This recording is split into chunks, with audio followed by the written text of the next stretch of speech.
તો આપણે કહી દઈએ કે હજુ 48 કલાક ગુજરાતીઓએ સહન કરવો પડશે વરસાદી માર। 48 કલાક ગુજરાતમાં તોફાની વરસાદની આગાહી છે। હવામાન નિષ્ણાત પરેશ ગોસ્વામીએ વ્યક્ત કર્યું છે અનુમાન। ગાજવીજ સાથે અતિ ભારે પવન સાથે વરસી શકે છે વરસાદ। આંધી અને વંટોળ પણ અનેક જિલ્લાઓમાં જોવા મળી શકે।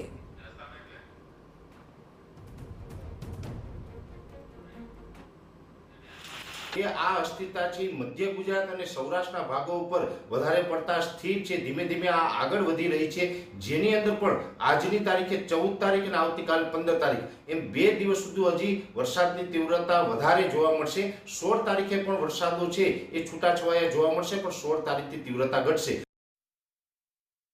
તો આગામી 48 કલાક સૌરાષ્ટ્ર અને કચ્છ પર વરસાદી ઘાત રહેશે। હવામાન નિષ્ણાત પરેશ ગોસ્વામીની આગાહી। તેમણે કહ્યું છે કે અતિ તીવ્રતાવાળો વરસાદ સૌરાષ્ટ્ર કચ્છમાં વરસી શકે। સૌરાષ્ટ્રના દરિયાકાંઠા વિસ્તારમાં અતિ ભારે વરસાદની સંભાવના છે। ખૂબ વધુ પ્રમાણમાં વીજળીના કડાકા પણ સાંભળવા મળી શકે, એટલે કે ગાજવીજ સાથે વરસાદ થઈ શકે। અતિ ભારે પવન પણ સૌરાષ્ટ્ર અને કચ્છમાં ફૂંકાઈ શકે। 50 થી 60 કિલોમીટરની ઝડપે પવન ફૂંકાય તેવી સંભાવના છે। ઉલ્લેખનીય છે કે આગામી 24 કલાકમાં મુખ્યત્વે દક્ષિણ ગુજરાતમાં પણ વરસાદની આગાહી છે।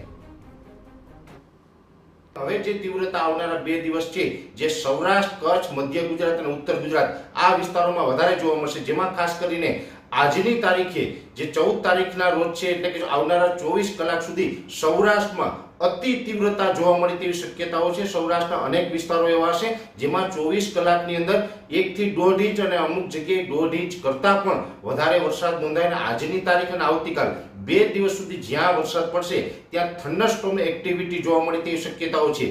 એટલે કે આજે અને આવતીકાલ જે વરસાદ પડશે તેમાં ખૂબ ગાજવીજ અને પવનની સ્પીડ વધારે જોવા મળશે।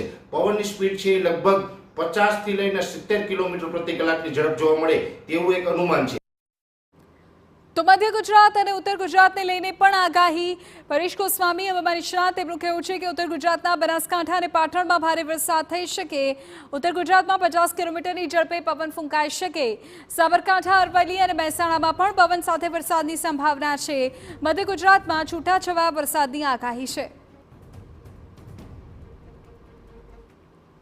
આવતીકાલ 2 દિવસ વરસાદ નોંધાશે, પણ મધ્ય ગુજરાતની અંદર હળવા છૂટાછવાયા ઝાપટા અને માત્ર પવનની સ્પીડ જોવા મળે તેવી શક્યતાઓ રહેલી છે। ઉત્તર ગુજરાતના બનાસકાંઠા અને પાટણ જિલ્લા આ બંને જિલ્લાઓની અંદર આવનારા 2 દિવસ સુધી વરસાદની તીવ્રતા વધારે રહેશે અને પવનની સ્પીડ છે એ પણ 50 કિલોમીટર કરતાં વધારે જોવા મળે તેવી શક્યતાઓ છે।